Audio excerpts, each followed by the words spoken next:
Chamar Deus de você é errado? É pecado? Devo ou não chamar Deus de você? Ou deveria chamá-lo de tu, de Senhor? Será que Deus se importa se a gente chama ele de você, o Senhor? O que Deus acha disso? É disso que nós vamos falar no vídeo de hoje. Mas eu não vou entrar em todos os detalhes desse assunto, que é bastante polêmico. Tem vários detalhes que envolvem esse assunto e eu tenho já um vídeo onde eu falo algumas coisas importantes, eu vou deixar aqui no card. Eu também tenho um artigo no nosso blog bem completo a respeito disso. Então hoje eu vou tratar de um aspecto um pouco mais diferente nesse assunto para te elucidar de uma forma bem diferente e atual. O grande fato é que existem dois grupos de pessoas. O primeiro grupo é um grupo conservador. A maioria das pessoas que compõem esse grupo são de uma idade pouco mais avançada e cresceram num ambiente onde eles estavam acostumados com costumes e hábitos. Então, esse grupo de pessoas cresceram aprendendo e valorizando o fato de pedir a bênção ao pai e à mãe, aos avós, por exemplo. Eles se converteram ao ler uma Bíblia que foi traduzida originalmente pela primeira vez aqui na nossa língua por um português chamado João Ferreira de Almeida, que traduziu fazendo uso da sua língua coloquial, uma língua portuguesa que fazia muito uso do vós. Esse uso coloquial português ficou presente por muitos anos aqui no Brasil, dentro das igrejas, e muitos cresceram com esses termos e se familiarizaram com eles e tomaram como regra de comportamento do crente para com Deus. Esse grupo dá muito valor às tradições, aos hábitos. Então é aquele tipo de grupo que faz questão de fechar o olho para orar, de se ajoelhar para orar, para falar com Deus em reverência e respeito. É um tipo de grupo que quando está na igreja faz questão de levantar as mãos, de gritar aleluia, glória a Deus, que ao final do culto, quando o pastor levanta as mãos para liberar a bênção apostólica ou a bênção sacerdotal à igreja, e esse grupo de pessoas faz questão de ficar com as mãos assim, em sinal de reverência e respeito pela bênção do sacerdote, porque eles acreditam que fazendo isso, eles estarão recebendo a bênção proferida pelo sacerdote. Enfim, são vários exemplos aqui desse grupo de crentes que dão muita importância a essas tradições. Já o segundo grupo é o grupo de crentes contemporâneos, onde a maior parte desse grupo é composta por jovens que já não dão tanta importância assim às tradições. Pelo contrário, a maioria deles acham que não tem nada a ver muita coisa que acontece que para o grupo tradicional é importante. Eles não cresceram num ambiente de pedir bênção a pai e mãe. Aliás, eles sequer fazem isso. Às vezes eles falam, não preciso ficar todo dia pedindo bênção, pai e mãe, ele já me abençoou, não preciso ficar toda hora pedindo bênção, pra que isso? Não precisa. Para que fechar o olho para orar? Não precisa, Deus está vendo a minha oração, não preciso fechar o olho. Para que ficar me ajoelhando toda hora?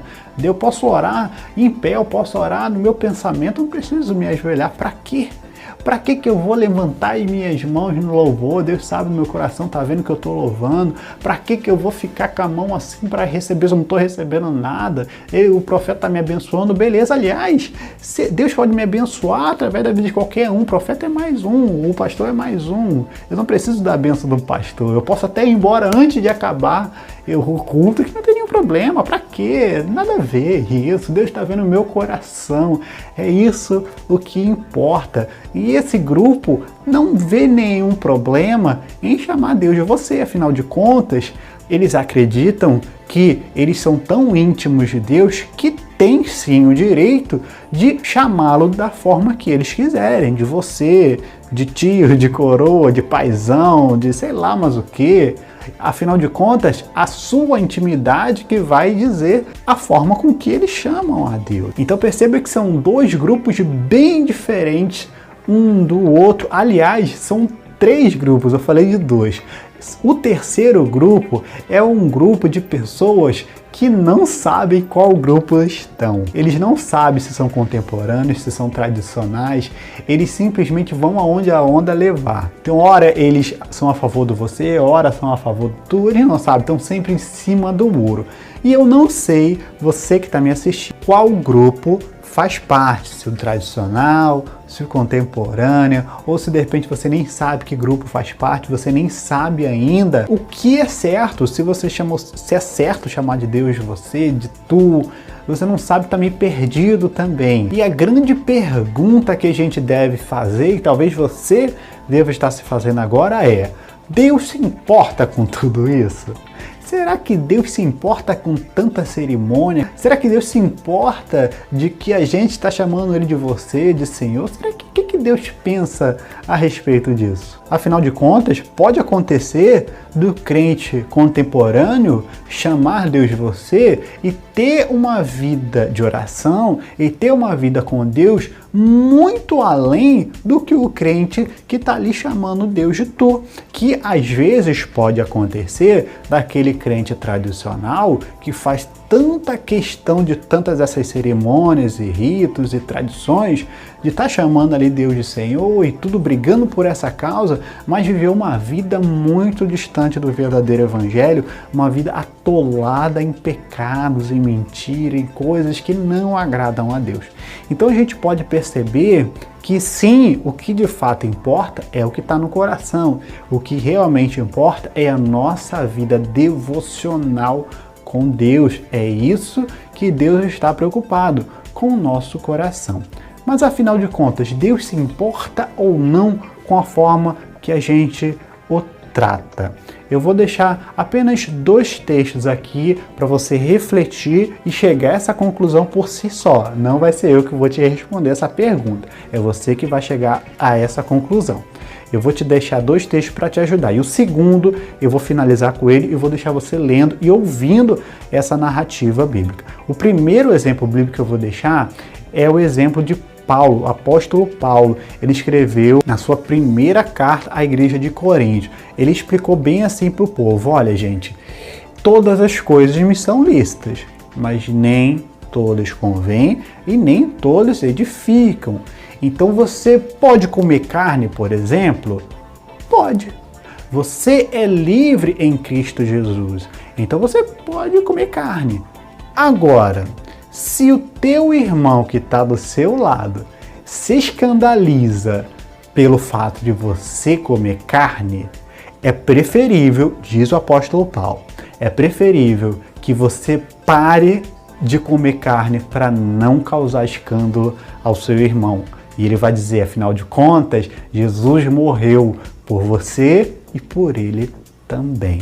O que eu entendo com isso? Ora, se você acredita que não há nenhum problema em chamar Deus de você, se você não se condena naquilo que você aprova, glória a Deus, Deus te abençoe. Agora, se isso causa escândalo ao seu irmão, é muito preferível que você não o faça para que não cause escândalo e não abale a fé do seu irmão. Afinal de contas, Jesus morreu por você, mas morreu por ele também. Então pense nisso. E o segundo relato que eu termino esse vídeo é a história do profeta Malaquias. No período do profeta Malaquias, Israel passava por um período muito difícil e Deus condenou os sacerdotes. Vale lembrar que lá no Levítico, Deus havia ordenado aos sacerdotes o passo a passo como Deus queria ser adorado, como Deus gostaria e precisava ser louvado. Então, e uma dessas coisas era o sacrifício.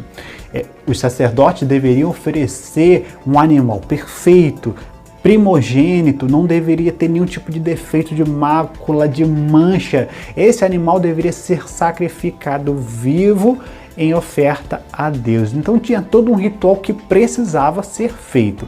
E na época de Malaquia, os sacerdotes não estavam fazendo isso. Eles estavam oferecendo a Deus o sacrifício, mas estavam oferecendo qualquer coisa.